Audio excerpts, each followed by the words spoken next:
Good morning, everybody. As last time announced and strongly recommended by my hairstylist, today we start our walkthrough through all video and audio settings of your Pocket 2. Direct after the intro.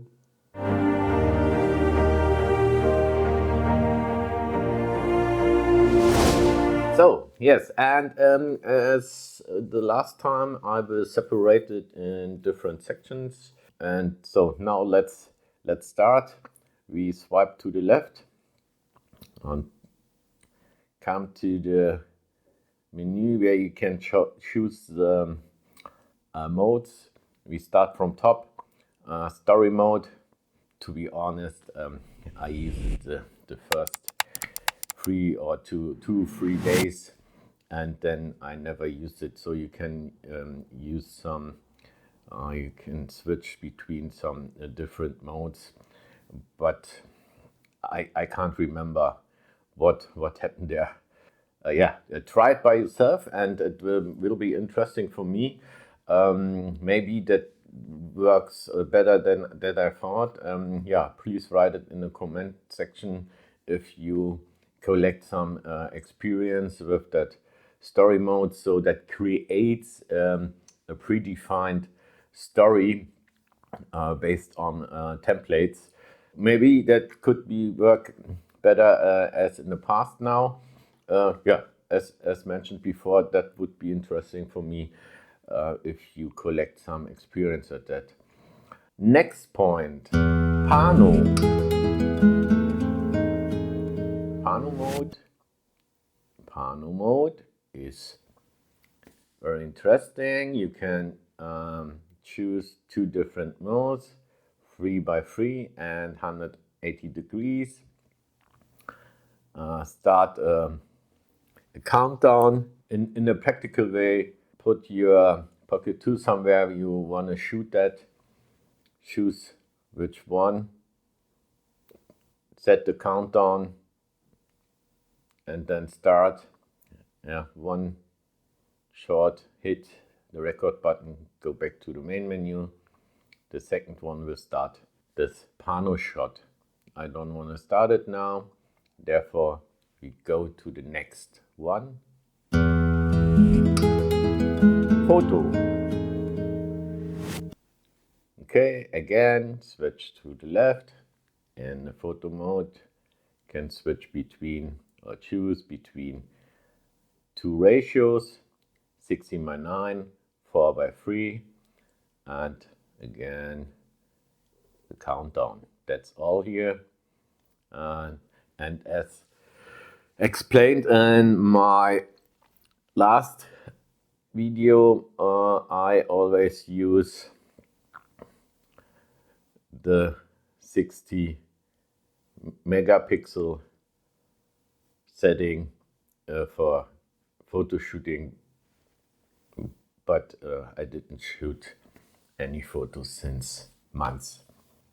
Okay, most of the time I will create video, and that leads us to the next point, video. Okay, the video mode is very interesting. First of all, you can choose between 1080p, 2.7K and 4K. Most of the time I shoot in 4K, and depends on your region or depends what you want to do. You can choose different frame rates. 24 is USB based or the whole NTSC region, and that generates a nice motion blur. A lot of this discussions around this motion blur effect and the cinematic look, and how impact the motion blur on that look across the entire community. I'm located in Germany, and therefore for me would be 25. and I use most of time 50. Why I use 50? So okay, I lose a little bit of motion blur. I will give you an example after that explanation. I lose a little bit of motion blur, but I win more flexibility and post-production. So I can slow it down by 50% of my footage and get more smoothness in my shots, and can avoid a little bit or decrease a little bit more some shaky some shaky situations, and therefore I pay this price to lose the motion blur. The same you can do is in the NTSC region. You decide for 30 FPS for normal vlogging, and I will give you some examples direct after that, or as the last part of that section here. If you shoot normal vlogging situation, why you need motion blur? You need motion blur, or when you need which time you need motion blur. Motion blur is needed if you have a lot of moving in your shots. If you walk around in front of the camera, and there is not so much motion blur, and that's one point. The second point, it's on the what our audience accepted from us, so what they want to see, and maybe that changed in the last couple of years, and so it is a huge discussion.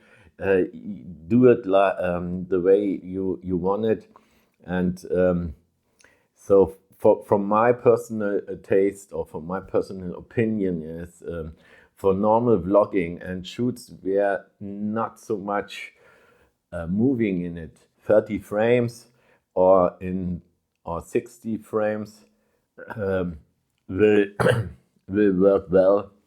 So that's all about the discussion. Let's go, and I will explain it in example shoots I made it in my last vacation in Denmark.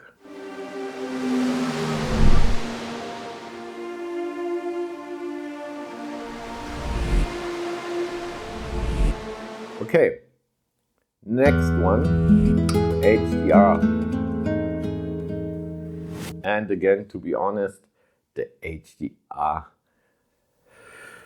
capabilities of that small camera is pure. It works, but it doesn't work really well, and therefore I didn't use it. To make this video complete, you can choose again between these different frame rates, bring it up to 2.7K, and as you see, no 4K is available, and HDR in 2.7K or 180p. Do it make sense? I don't know. For my taste, it doesn't make sense in that combination, and the results,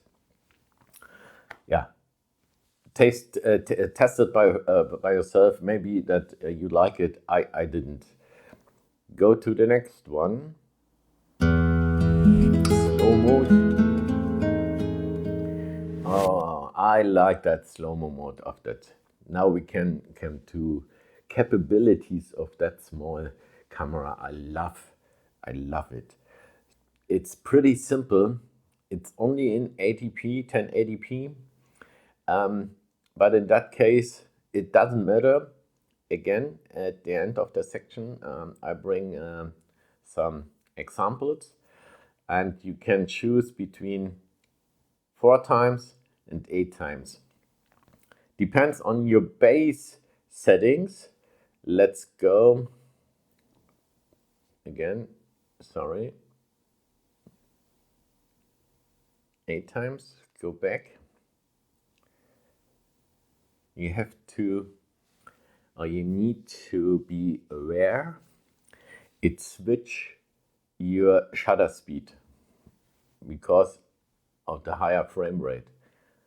8 times slow-mo means, in my case, around a frame rate around 230, and it increase automatically the shutter speed.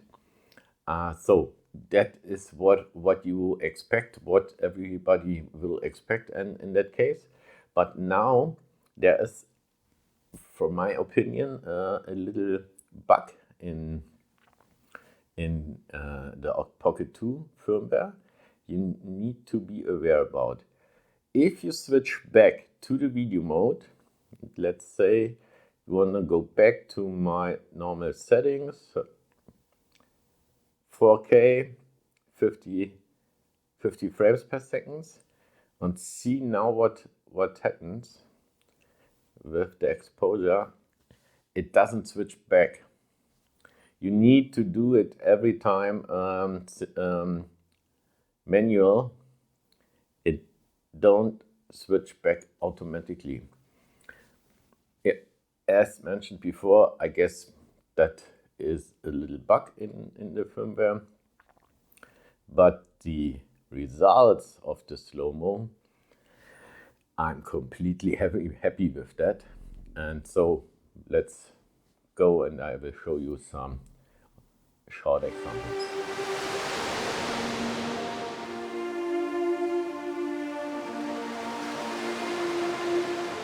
Go to the next one. Timelapse. And again, that's a great feature, and it brings a bunch of settings. So let's start with the normal time lapse. That means it is a static time lapse. You can choose the interval. All 4 seconds a picture will taken. Then you can choose the whole duration, and on the bottom line you will see 1 picture all 4 seconds for 5 minutes generates a 3 seconds video automatically. Okay, and then new exposure rates are available in that mode, and I already create a deep dive in timeline and time lapse settings and time lapse shoots. Put it in the description below. You can take a look. So now you can choose different shutter speeds, and there's another see, there's another a small bug in the firmware. Let's try it again. So I should choose my shutter speed. Don't go to OK as fast. And let's wait. Okay. What sometimes happened is it switched automatically back. So now you see it.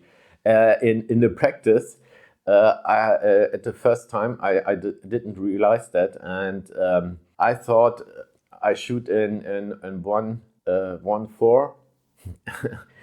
See the results later, and was completely happy about that shoot and see the results, and yeah, it doesn't what I expected. Yeah, you have to be aware, so and you have to be fast, so and then it works. Okay, and these settings are available for all timelines or timelapse. Sorry, timelines. I don't know why I tell you all. Timeline is in the post. Timelapse. Okay, the timelapse. And these light settings or these exposure settings are available for all different time lapse options. The next one will be motion lapse. That creates a camera moving and it's not a static time lapse. You can left to right, right to left, and custom. Then did we custom? Yeah. Then choose again the interval, the whole duration. Let's say 10 minutes, 6 seconds. Next, and then you go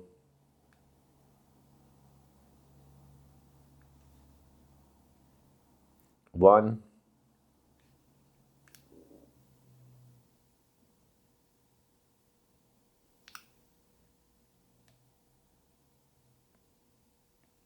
and 2.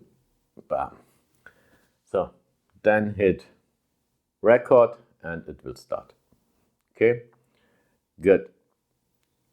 Hyperlapse, motion lapse, and last but not least, hyperlapse. And hyperlapse, it was beloved from my, yeah, I loved it in the past. Meanwhile, I created sometimes I created in different ways, but it's pretty simple. 4K and 10 times speed, and start and do what you want with the gimbal. The whole gimbal functions are available, and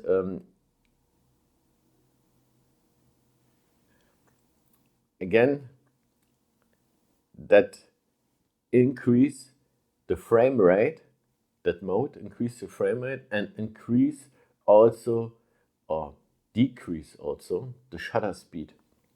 You have to be notice that and keep in mind, and after later switch back to your normal video mode. Okay, switch back. You need to check the exposure, and you see the same issue. Go back to your normal shutter speed. Okay, and now you are back in video mode, or whatever you want to do next with that awesome small pocket camera. Okay, everybody, that's all from my side for today. I hope it was helpful. I hope you enjoy it. If you liked that video, you can hit any button down below, except the dislike for sure, and that doesn't hurt you. It's the truth, I swear.